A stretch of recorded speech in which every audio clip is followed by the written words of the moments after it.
So, we are talking about immune system, yes, and we know two different types of immunity: innate immunity, adaptive immunity. So innate immunity is a more older type of immunity, and it includes different mechanisms. So many cells, especially they are leukocytes, yet are involved in such type of immunity. Different chemicals also play a role in innate immunity.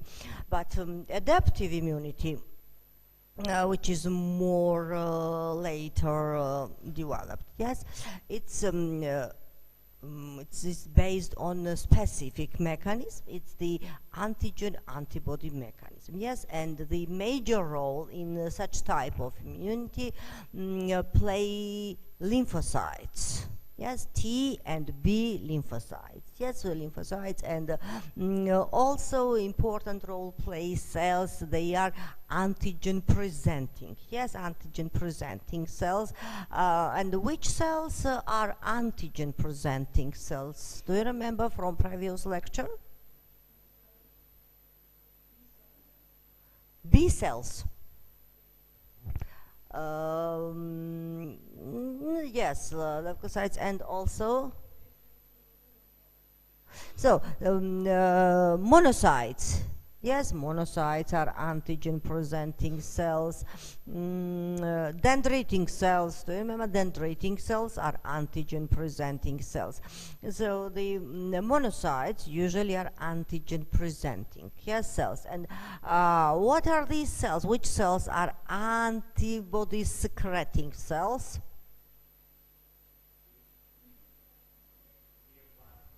Plasma cells, yes, the plasma cells. Yes, plasma cells are antibody secreting cells. So all these cells, leukocytes, yes, lymphocytes, all these cells formation starts in bone marrow. Yes, bone marrow, where proceeds hematogenesis, yes, and these cells, B cells, T cells, both type of cells, starts the formation of these cells are produced in bone marrow, in red bone marrow. So, which different types bone marrow do you know? Red bone marrow, yellow. So what's the difference? Why this is the red and another why it's the yellow? What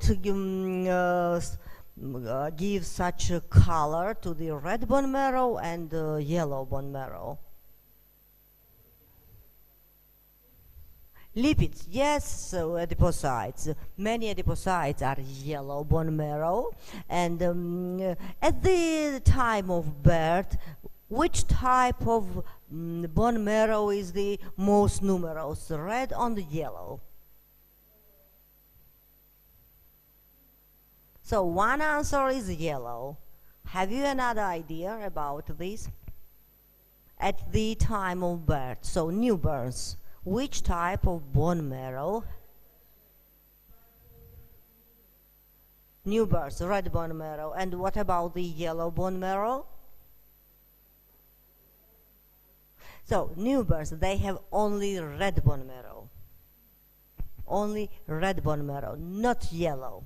So yellow bone marrow formation proceeds during the life. So at the birth, all newborns have only red bone marrow. Okay? So then some red bone marrow become yellow bone marrow. And can yellow bone marrow come back to the red bone marrow? Yes or no? Yes, in some cases, when is the necessary. For example, during anemia and the blood loss, yes, in some very such these strange cases, the yellow bone marrow again becomes red bone marrow and starts in red bone marrow, then new formed red bone marrow starts hematopoiesis. Okay, so at the time of birth only red bone marrow, then forms yellow bone marrow, and it depends on the adipocytes. Yes, so during the life proceeds the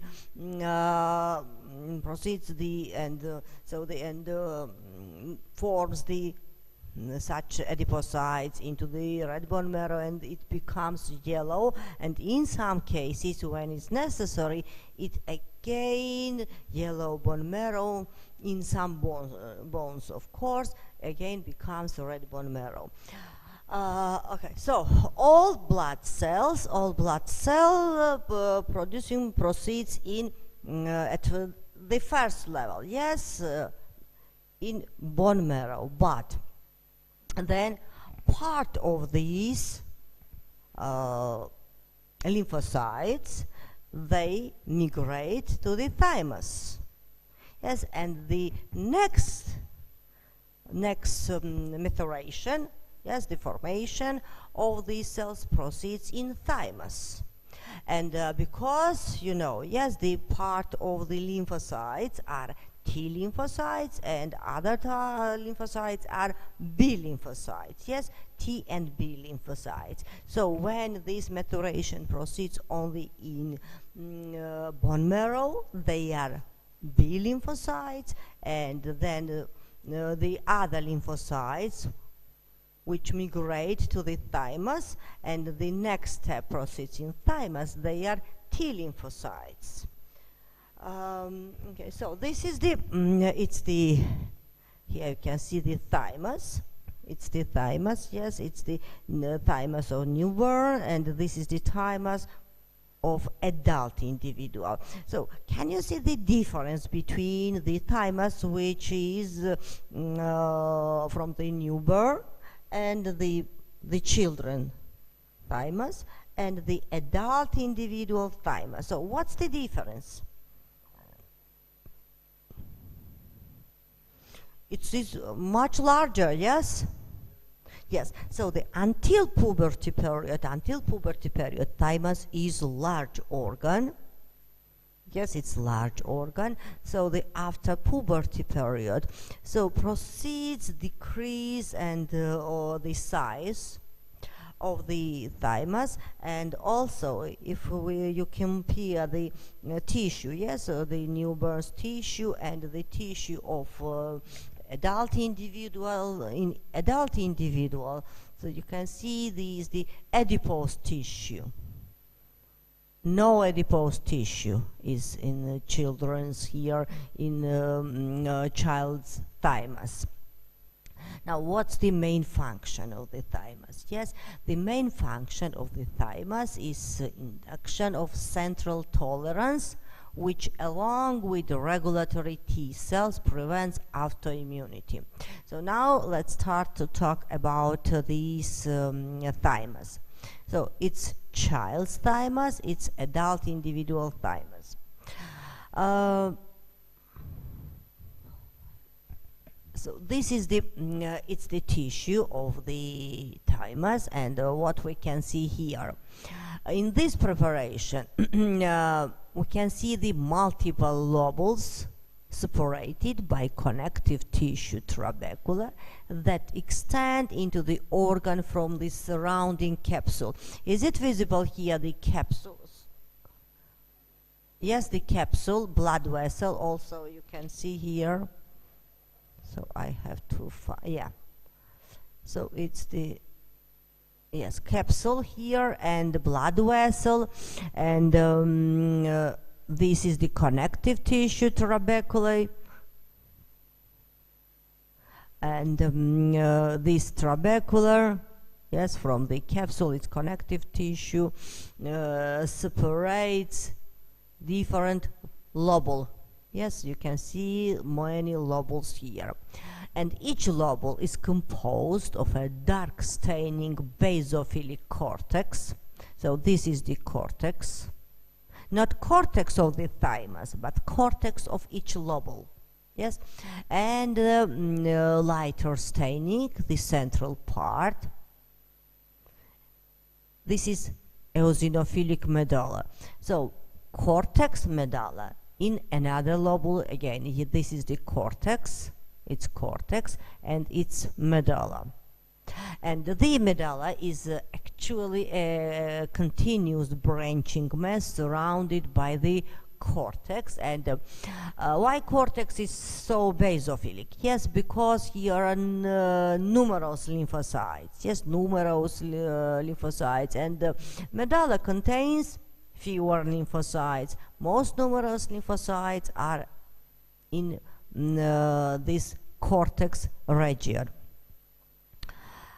Then, and here are many lymphocytes. Yes, many lymphocytes are here, and also here are very important cells.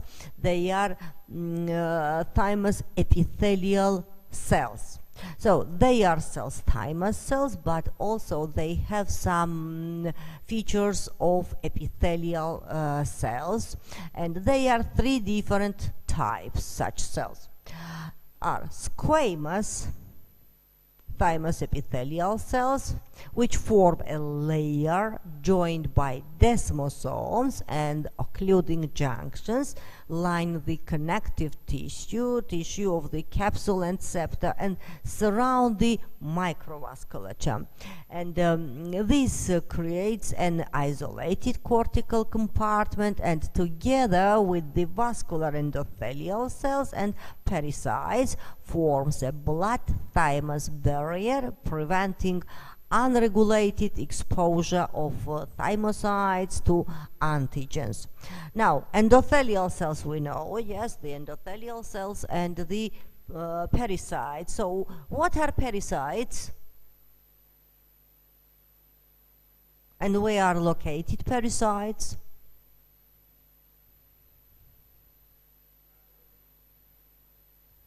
Capillaries and also venules, yes? So they are located on the surface of near the capillaries and venules. So the first type of thymoepithelial cells are squamous cells, which are between the cortical compartment and vascular, yes, endothelial cells, and they form a blood-thymus barrier. Another type of thymus epithelial cells. So throughout this compartment, another population of stellate thymus epithelial cells with processes containing keratin tonofilaments joined by desmosomes from a cytoreticulum to which macrophages and developing lymphocytes attach instead of to reticulin fibers. Importantly, these cells are antigen-presenting cells expressing MHC, the second class molecules, in addition to MHC, the first class. Yes, MHC first class have all these cells, but antigen presenting cells have additional the second type, yes, of MHC. And they also secrete numerous cytokines for T cell development and other immune functions, justifying this organ's inclusion among endocrine glands. And the third type of thymus epithelial cells are squamous cortical thymus epithelial cells, also express the second type, the second class MHC molecules, but form a sheet-like structure contributing to a functional corticomedullary barrier between these two regions of each lobule. So it's clear, yes, three different types are thymus epithelial cells.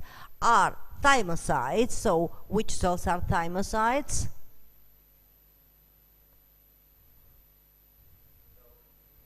the thymus, these cells, but are thymus epithelial, cells.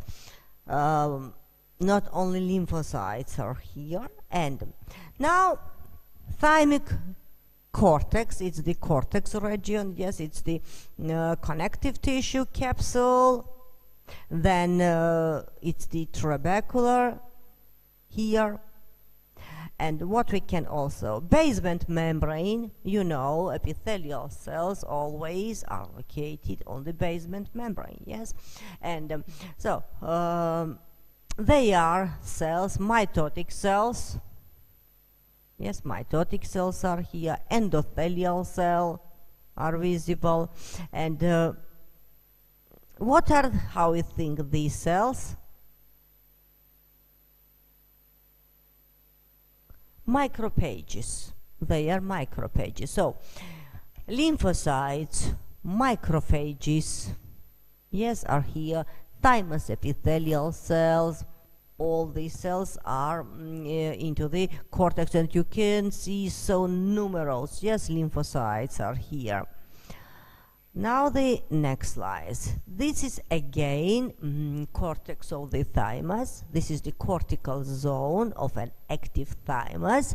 Is packed with small, highly basophilic lymphoblasts that proliferate as well as undergo positive and negative selection in that region. About the positive and negative selection we'll talk today. And so lymphocytes, yes, of course you can see lymphocytes, the darker stained where basophilic cells are lymphocytes, and the lymphoblasts, here are lymphoblasts because they undergo mitosis. The lymphoblasts are supported on a meshwork of unusual thymic epithelial cells. How we can find these thymic epithelial cells? These cells are larger than lymphocytes. They have euchromatic nuclei. It means this nuclei is less electron dense. For example, look here.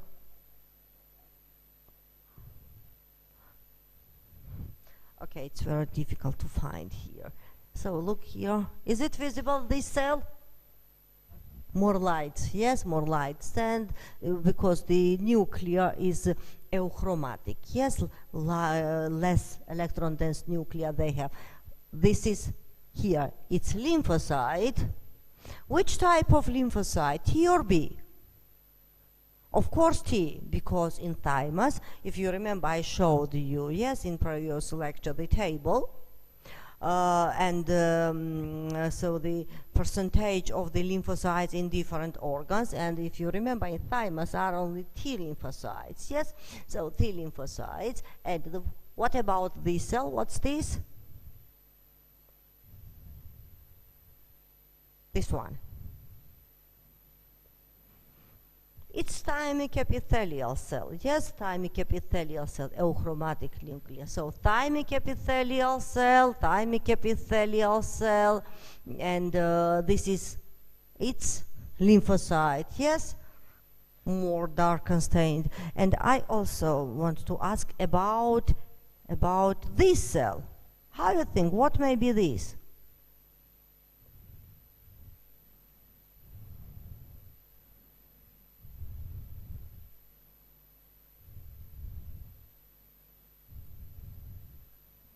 This one. It's part. It's only the part. It's the part, it's the euchromatic.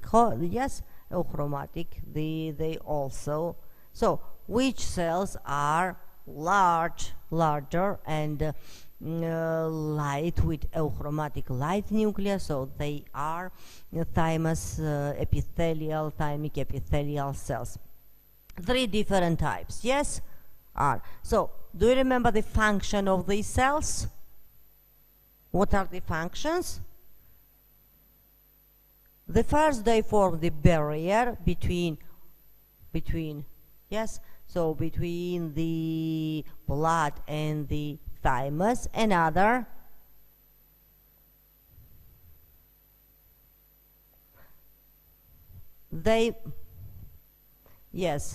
They form the stellate cells, yes, which secrete cytokines, and for development of the lymphocytes, and there are squamas which form the like the barrier between the cortex and the medulla. Okay, so the epithelial reticular cells throughout the cortex are antigen-presenting cells and extend long processes bound together by desmosomes to make the framework, the cytoreticulum for the lymphocytes, having a cytoreticulum consisting of antigen-presenting cellular processes. Then, rather than the more common network of simple reticulum fibers, allows regulated specificity of lymphocyte binding with the changing antigens on MHC proteins, and some cortical epithelial cells also secrete cytokines that promote maturation. Yes, promote maturation of T cell. These are thymic epithelial cells. Yes, thymic epithelial cells, large cells which shed desmosomes. They are lymphocytes and thymus epithelial cells. So the reticular fibers, here are reticular fibers, usually in organs of immune system are many reticular fibers, and here also are reticular fibers. Then,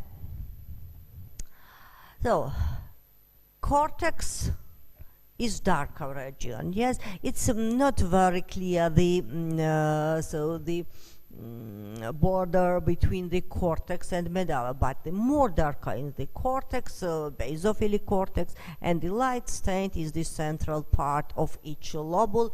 This is medulla, and the more lightly stained thymic medulla contains fewer and larger, more mature lymphocytes. Why? Because the maturation of lymphocytes starts from the cortex region and continues to the more central part, to the medulla. So, and three related types of medullary thymus epithelial cells form the following. So, thymus epithelial cells in cortex, and three major types. Yes, are also thymus epithelial cells, which are located into the medulla, and also are three types here. Yes, three different types of cells.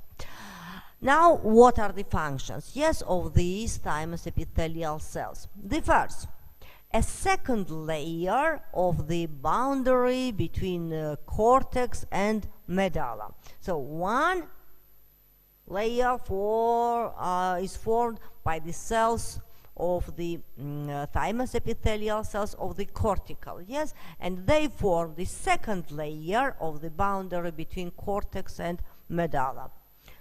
The next, a cytoreticulum that supports less densely packed T lymphocytes, dendritic cells, and macrophages, and express many specialized proteins specific to cells of other organs. So which cells are here? T lymphocytes, of course, dendritic cells, and macrophages. Dendritic cells and the macrophages are antigen presenting, yes, cells. It's the phone. Okay, then the large aggregates of thymic epithelial cells, sometimes concentrically arranged, called Hassel corpuscles. Please remember, this is the one of the major feature of the medulla, the presence of Hassel corpuscles. Up to 100 micrometer in diameter, thymic corpuscles are unique to the medulla, and their cells secrete several cytokines that control activity of local dendritic cells, including factors that promote development of regulatory T cells for peripheral tolerance. The next slide. Now this part, this is the, so that was the cortex, yes, and this is the region, it's the medulla of the thymus with hazel corpuscles. They are hazel corpuscles, yes, the hazel corpuscles are here.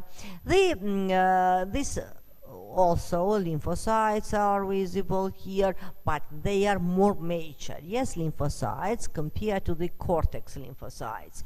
So the thymic medulla contains fewer lymphocytes than the cortex, and the epithelial cells located here have different morphology and functions, yes. So the most characteristic feature of the medulla in humans is the presence of thymic corpuscles, yes, hazel corpuscles, and these are of variable size and contain aggregates of thymic epithelial cells releasing many cytokines important within the medullary microenvironment, especially for dendritic cell activity and for the differentiation of regulatory T cells. Dendritic cells on the medulla are difficult to discern without special staining, of course, because so they are small cells between these such numerous lymphocytes and epithelial cells. But epithelial cells to find is more easy. Why? They are really large cells, like these epithelial cells. This is also here the epithelial cell. It's the hazel corpuscle. So aggregation of these epithelial cells. And this is cortex or this is medulla? Which region is this? Medulla. Hazel corpuscles are, yes, here. So the this, you can see all these are epithelial cells, and so they are large cells with large nuclei and eosinophilic cytoplasm, and of course here are in medulla hazel corpuscles, yes, lamellated hazel corpuscles. They are formed from these epithelial cells. And now I want to show the ultrastructure of this corpuscle. This is electron micrograph of thymic, so the hazel corpuscle, and this micrograph shows the nuclei, some of the nuclei and cytoplasm of the concentrically arranged epithelial reticular cells of thymic corpuscles, and also are bundles of intermediate filaments, keratohyalin granules, lipid droplets, and so these are, yes, the lipid droplets, intermediate filaments, and the central part is more darker stained, and this part, the central part, is more keratinized. Yes, it's fully keratinized. Cells are, they form the black layers. In the central part is really keratinized here. So nuclei, this euchromatic, yes, the more light stained nuclei, lipid droplets are visible, and intermediate filaments. Do you remember what are intermediate filaments?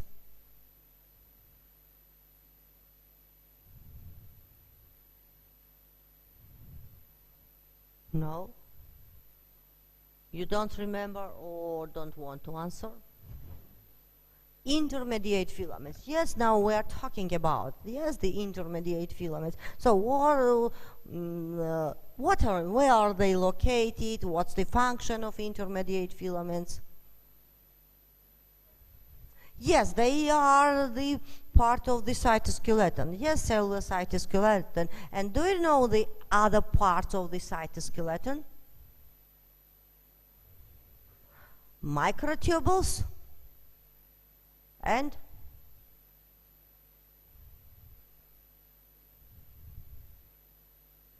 three different main components form the cytoskeleton. Yes, filaments, microfilaments, microtubules, and intermediate. Yes, the filaments. So, microfilaments, they contain which protein? Actin. Yes, they are actin filaments, and their function what is? Their function is contraction. Where are many such actin filaments? Do you know in which organ? In muscle, of course, in muscle, actin myosin complexes, you know, yes, for contraction. And the actin filaments are numerous actin filaments in digestive tract, in small intestine where proceeds absorption. The next, microtubules, yes, the microtubules, and they contain the tubulin, not the actin. Yes, they contain the tubulin. And what's the function of the microtubules? And which structures are formed by microtubules in cells?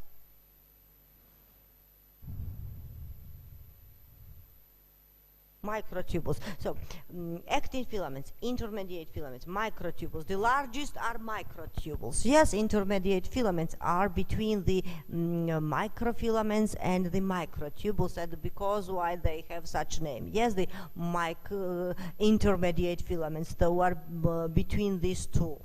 The smallest are actin filaments, and the largest cytoskeleton structures are microtubules. And where are microtubules?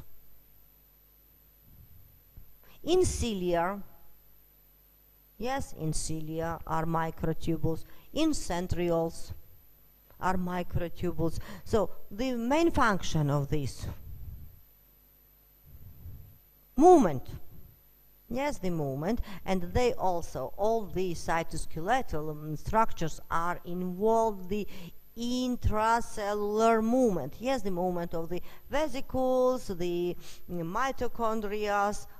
So all these components are involved in intracellular movement. And the intermediate filaments, yes, and we here also can see the intermediate filaments. So we cannot say the without from which cell is this, what is the main protein. Yes, here, because it depends where, from which cells are these intermediate filaments. Yes, or are in glial cells, are in neurons, intermediate filaments, in embryonic tissue. Yes, in different tissues are. And so what's the function of the intermediate filaments?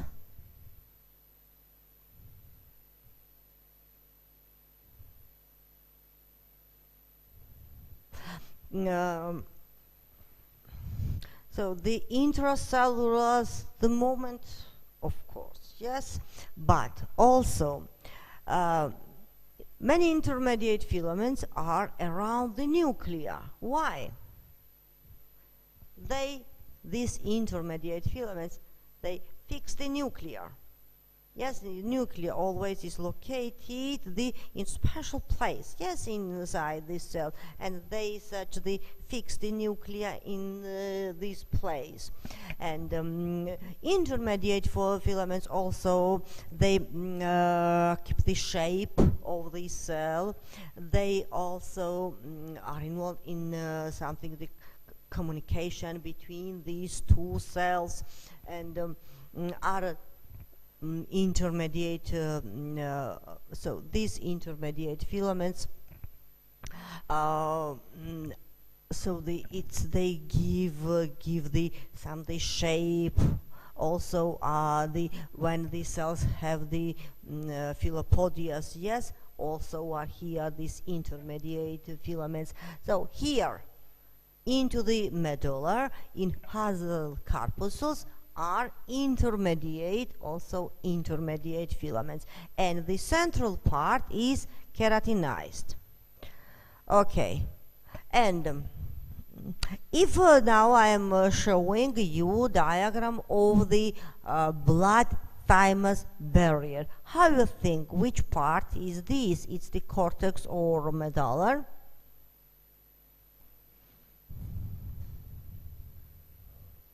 Cortex, yes? So, the three major functions of the thymic epithelial cells of the cortex, and the three another functions of the medullary thymic epithelial cells. Do you want to repeat what are the functions? Okay. And after this, then the first one, not medulla. Look here. Here, the first, yes, squamous cells which form a layer, and so, and they form a blood-thymus barrier. Yes, blood-thymus barrier, the first type form.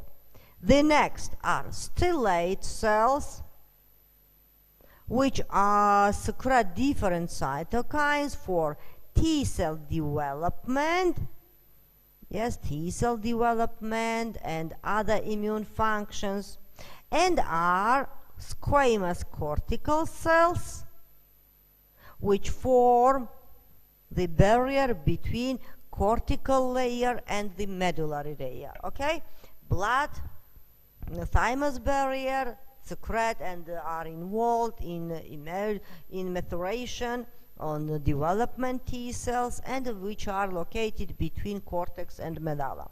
Now the next. Now the three different types of the medullary thymic epithelial cells. Yes, they are also located, one type of such cells, between cortex and medulla, and they form the second layer. Then the next are cells which are located between lymphocytes, macrophages, and they secrete different proteins. And they are the third type, which form the aggregations. Yes, aggregations, and they form the Hazel corpuscles. Now, blood-thymus barrier. Yes. Now it's clear, yes, the three different types. All these cells. Now we are talking about this, yes, the blood-thymus barrier. So the blood-thymus barrier consists of three major elements. Capillary endothelium, yes, capillary endothelium and its basal lamina. Then perivascular connective tissue space, where are located macrophages. And the third major element is the epitheloreticular cells, the first type. Yes, epitheloreticular cells with their basal lamina. Now look, so erythrocytes, yes, in the center are erythrocytes, so it's so difficult to show. Okay, look here, erythrocytes. Then these cells, what are these cells? Endothelial cells, yes, elongated endothelial cells, they must squamous, yes, with elongated nuclear. So the endothelial cells, then with basal lamina, then also such squamous cells are thymic epithelial cells, and they also have their basal lamina, and between these two basement membranes, yes, is the middle, it's the middle layer, connective tissue, yes, the layer with macrophages.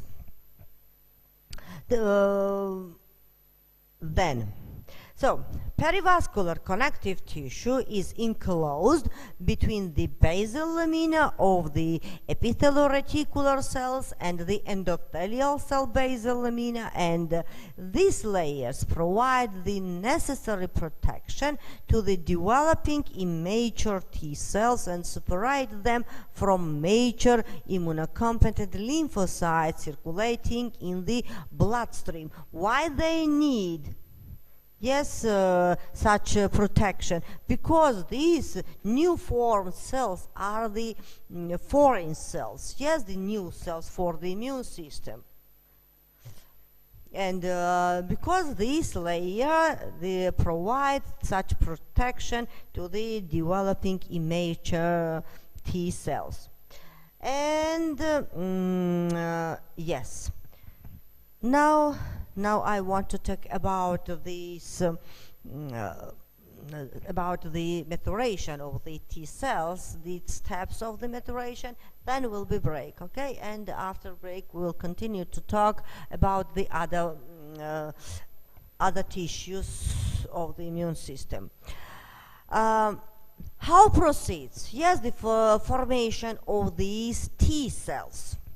It's not a very easy process. It's the really difficult process, and these cells, T cells, undergo the selections, and the first step is the positive selection, and the next is the negative selection. So, from the cortex, these cells migrate to the central parts, to the direction of medulla, and the first selection proceeds into the cortex region. So, where these cells are from the bone marrow, yes? And when they arrived into the thymus and at first into the cortex, proceeds the maturation of these cells. And so the T cells on the surface, they have maybe CD4, CD8, the different the proteins, and they have different functions. These T cells are different types, and at more early stages, they are not such differently, and these cells don't differ to each other, and during this maturation forms this specific type of T cells. The first positive selection occurs in the cortex and allows survival only of T cells with functional TCR that recognize, the first class MHC and the second class also molecules. Look here on this picture are pretty lymphocytes, pretty lymphocytes. And such lymphocytes have the both the CD4, CD8, both types of the proteins, and the cortical, this proceeds into the cortical region. The cortical epithelial cells present these molecules, MHC molecules, with antigens to pretty lymphocytes. Cortical epithelial cells here. They are like the antigen presenting. The cells, the cortical epithelial cells present MHC molecules with antigens to pretty lymphocytes. If this T lymphocyte binds to MHC molecule, they continue maturation. If no, they die by apoptosis, and only 20% of lymphocytes continue maturation. 80% of these lymphocytes undergo apoptosis, because why in cortical region are many lymphocytes, not in medullary, because during this maturation many of these lymphocytes die. And so the first step, yes, positive selection. If they bind MHC molecule, they continue maturation. If no, they die by apoptosis. Now the next step, yes? Next step is the selective, is the negative selection.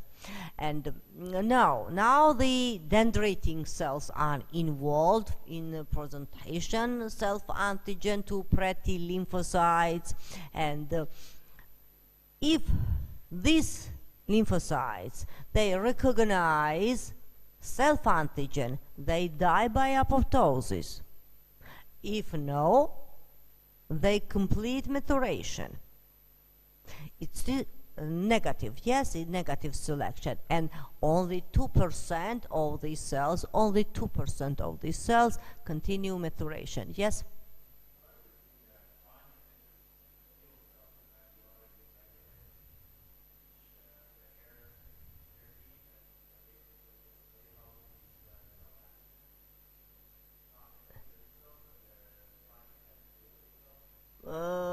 Thymus epithelial cells, which are into the cortex region, yes? They are in cortex, they are presenting cells, yes, this MHC.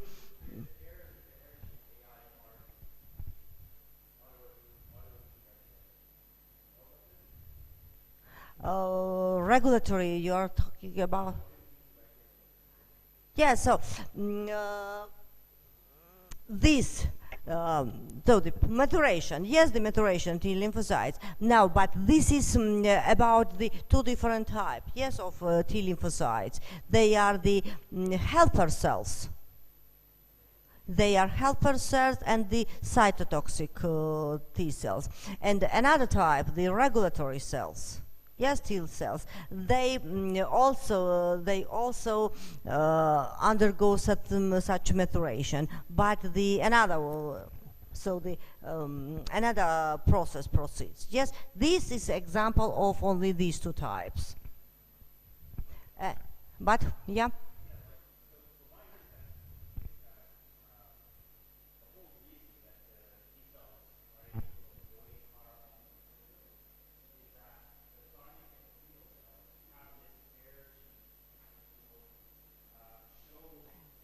No, not only.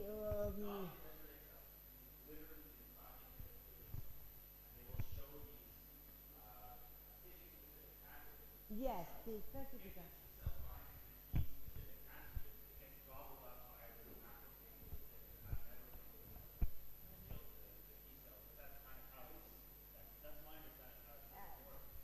This process. So it's really very difficult process. Yes, how they can find. Yes, the different.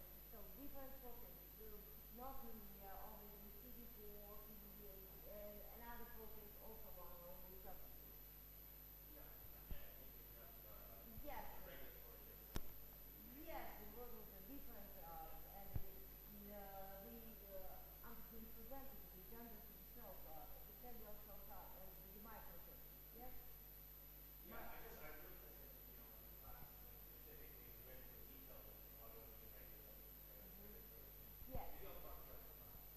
Yes, but so about the dendritic cells, yes, are two different types of diseases, and do you know that the follicular dendritic cells? Yeah, two different types. So the dendritic cells are also the follicular dendritic cells. In some papers, in some articles, they are antigen presenting cells. In another, so the such scientific such articles they are not antigen presenting cells. They are without such MHC, the second type of MHC. So it's really very difficult. Yes, so which are really such antigen presenting cells and which cells play the major role during this maturation. Yes, but this is the main way for CD. For the helper cell and all the cytotoxic. Yes.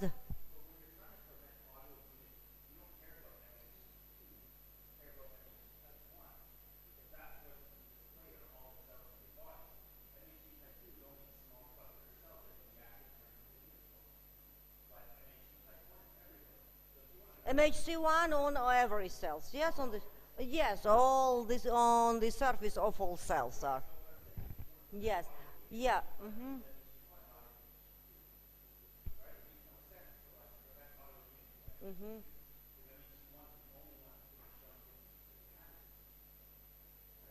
Yeah. Okay. Thank you. And so, and this is the this is the second, yes, the second level, second level of maturation, and the final, so the only 2%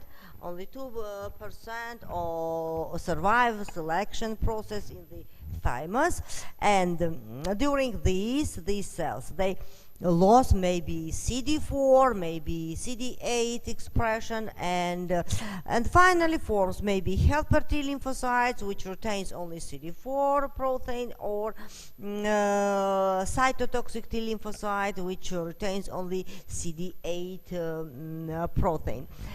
And now B cells and the T cells, yes, and we know also such different type of immunity, such the I am talking about adaptive immunity, it's the humoral immunity, and cell-mediated immunity, yes. So what's the difference, and which cells play a role in the first type of immunity and in another type of immunity? Yes. Cell-mediated, yes, in cell-mediated immunity, here are the cytotoxic, yes, cytotoxic T cells, yes. And you said very interesting about these cytotoxic cells, yes, associated with this new virus. Yes, that the T cells are especially, yes, the yes, T cells. Okay, cell-mediated immunity. Yeah. Okay, do you want break? Okay, 10 minutes.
thymus. Now I think it's clear that the thymus, bone marrow are the primary lymphatic organs. Yes, we are proceeds the maturation, the first step of maturation of the lymphocytes. But after this, lymphocytes need activation.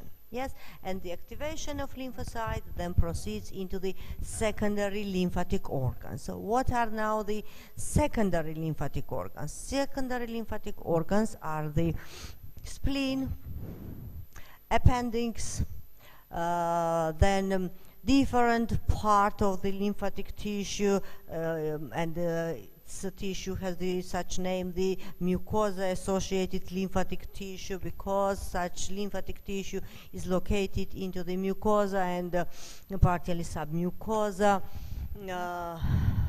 in digestive system, in urinary system, in respiratory system.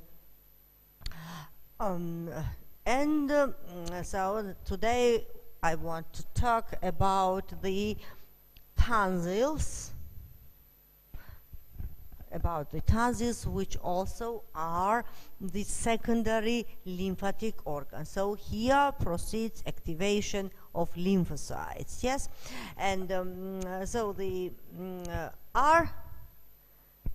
we know such the palatine tonsils are lingual tonsils and sublingual tonsils. Yes, and they have the name where they are, so these tonsils are located.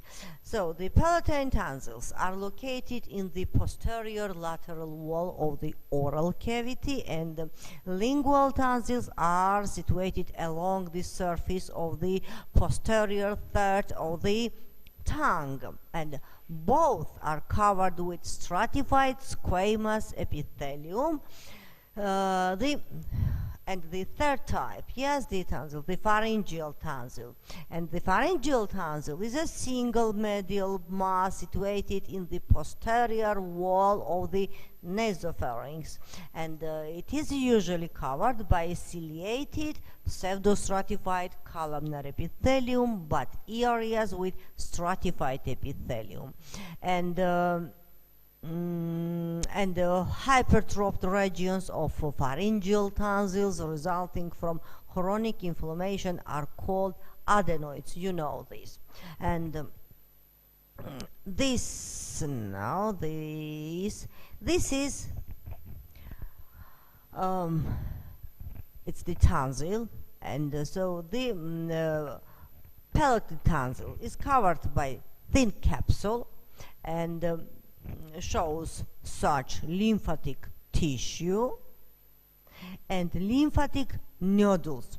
So they have such name, they are lymphatic nodules, such the spherical structures. Yes, the spherical structures, the aggregation of lymphocytes. And also here, what we can see this.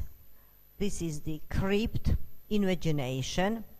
So this is the enfoldings of the mucosa in some tonsils. Such tonsils, such enfoldings are in palatine tonsils, and also they are in pharyngeal. Not in pharyngeal, in lingual tonsil. In lingual tonsil are such crypts, yes, enfoldings. And epithelium, stratified squamous epithelium. Yes, here is the stratified squamous epithelium, and are visible such nodules, and each nodule such rounded structures. Yes, in this center is more light stained region. Yes, is this center, its center has this such name. This is germinal center. In germinal centers. So, what is this? Which tonsil is this? Palatine tonsil. Yes, it's palatine tonsil covered by connective tissue. It has the capsule. Then also shows such enfoldings Yes, enfoldings, and these enfoldings have such name. They are crypts, and along the nodules are especially numerous of such enfoldings, and lumens of crypts contain discriminated epithelial cells, live and dead lymphocytes, also bacteria. Why bacteria? So because this part has the close contact, yes, with environment, and here are the bacteria also. So what is this lymphatic? Yes, it's lymphatic tissue, lymphatic nodules with germinal centers. Now another, this. It's again palatine tensile, which shows the crypts, enfoldings. Yes, so deep crypts are here, and the lymphatic tissue, always lymphatic tissue is here. Lymphatic tissue is embedded, yes, it's embedded in such connective tissue. So capsule, it's very interesting. Yes, this is the capsule here. So the capsule is not the under these tonsils.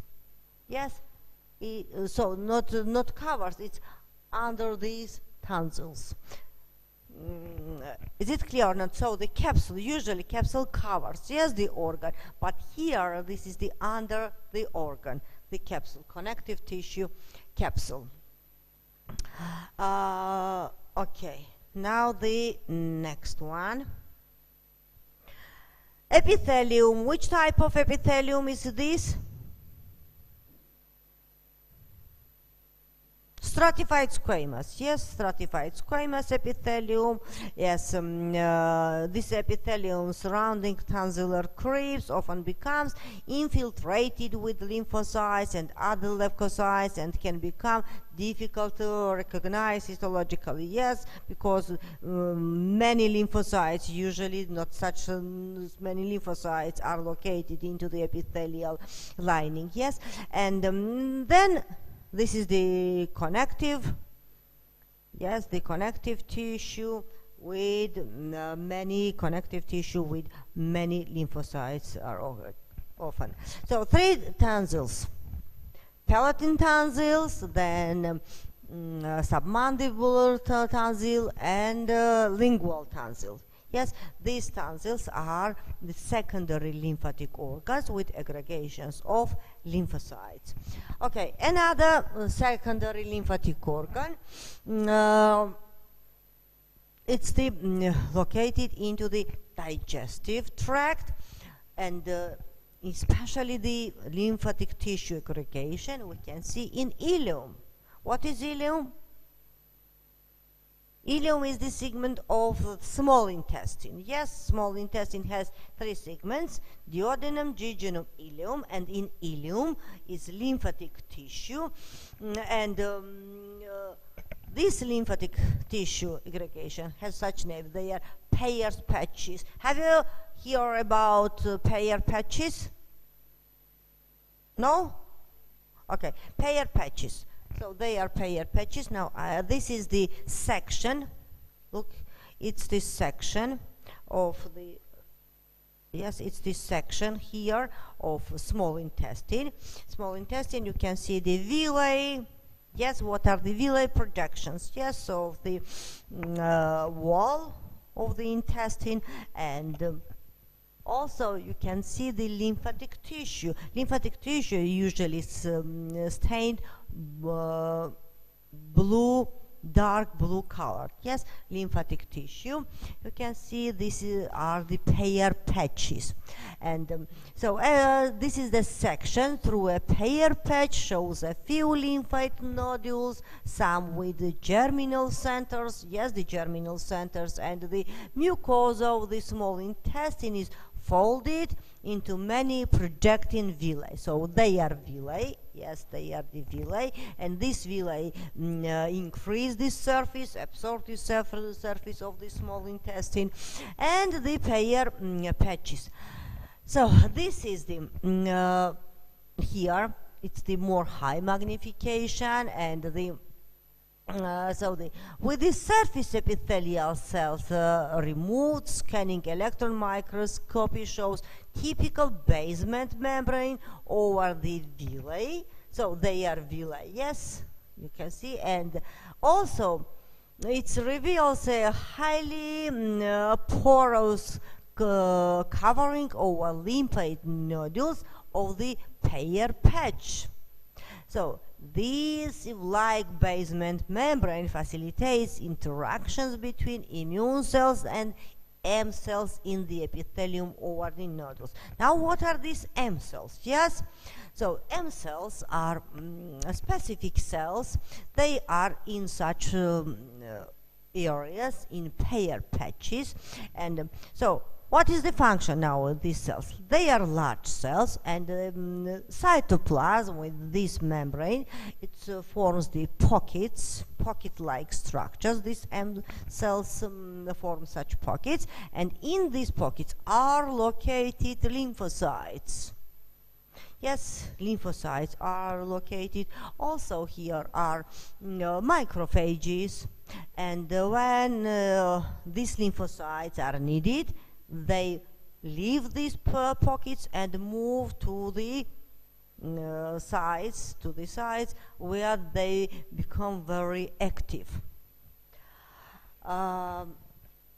So, M cells. What are M cells? M cells are cell-specific cells of Peyer's patches, and so something they store. Yes, they store the lymphocytes in their pockets. They are large cells, and they form the pocket-like structures.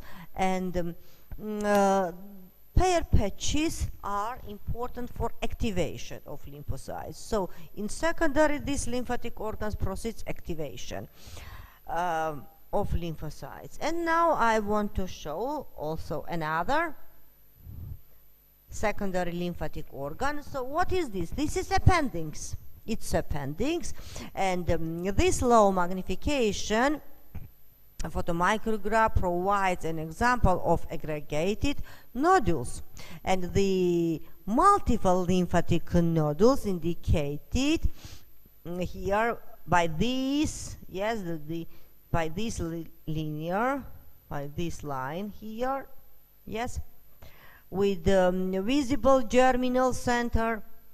Yes, the more light stained are visible germinal centers are typically found in the ileum, and this accumulation of lymphatic tissue is known as Peyer's patch. The nodules originate in lamina propria and extend into the submucosa of the ileum. And so Peyer's patch, yes, it's the Peyer's patch with germinal center here, and the yes, it's again Peyer's patch with cells, and these cells, yes, so are M cells here with short apical folds but no brush border. These M cells, so into the ileum, into the intestine, are cells enterocytes, yes, which have the microvilli on this surface, and these microvilli form the brush border, and between these cells are located M cells, and M cells are without this microvilli, without brush border, and the basal surface of these cells forms a large intracellular pocket that harbors a transient population of T and B lymphocytes, and are here dendritic cells which move through the openings in the basement membrane, and the so the darker cytoplasm here of enterocytes with brush borders, also enterocytes, more darker stained are enterocytes which brush border also you can see here. And now our appendix. This is appendix. This is the blind evagination of the cecum. The appendix is a significant part of mucosa-associated lymphatic tissue. So why mucosa-associated lymphatic tissue? Why? because this lymphatic tissue is located into the mucosal layer, yes, into the mucosal layer. The mucosal layer is near the lumen. Yes, it's the mucosal layer. And in submucosa also, the next is submucosa. And both these are filled with lymphocytes and lymphoid follicles. And so you can see the lumen, which contains the microbial flora of the intestine, or along with undigested material. Its appendix, which is the important secondary lymphatic tissue. So I asked you, yes, is appendix necessary? No? Yes or no? It's so the appendix, if this is the healthy, yes, this organ, of course, it's useful. Yes, it's why? Because it's the lymphatic organ. It's play a role against the bacteria, against viruses. Yes, but if after the inflammation, after the when the appendix proceeds the processes, yes, it's after the infections, sometimes is necessary to removal. Yes, this appendix. And the next slide. Yes, this is the reticular cells. Yes, reticular cells. You can see here reticular cells with the processes, and the arrangement of the reticular cells contains and isolates the collagen fibers from exposure to the lymphocytes. And this here was used, this silver staining method, and I said the many reticular fibers are usually in lymphatic organs. Then in organs we reach the lymphatic tissue. So this is the follicular dendritic cell. Follicular dendritic cells, it's the so the cell which usually are, these cells are located in germinal center. They have the cytoplasmic here, like cytoplasmic processes that interdigitated between B lymphocytes, and these antigen antibody complexes adhere to the dendritic cytoplasmic processes by means of these such FS receptors. So what is the function of dendritic cells? What's the function?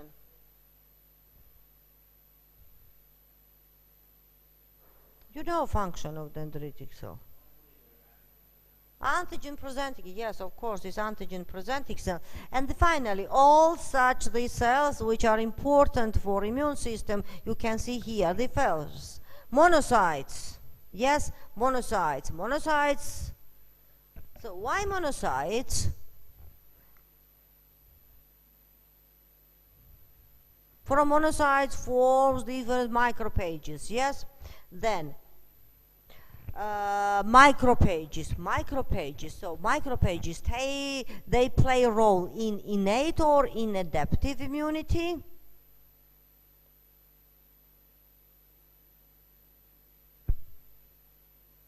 In which type of immunity? In both.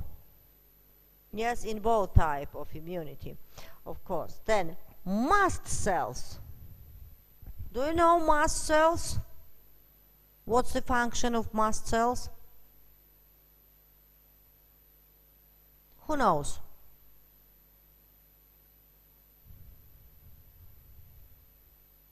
They are like the basophils. Yes, the mast cells. They contain the granules with heparin, histamine, and so dendritic cells.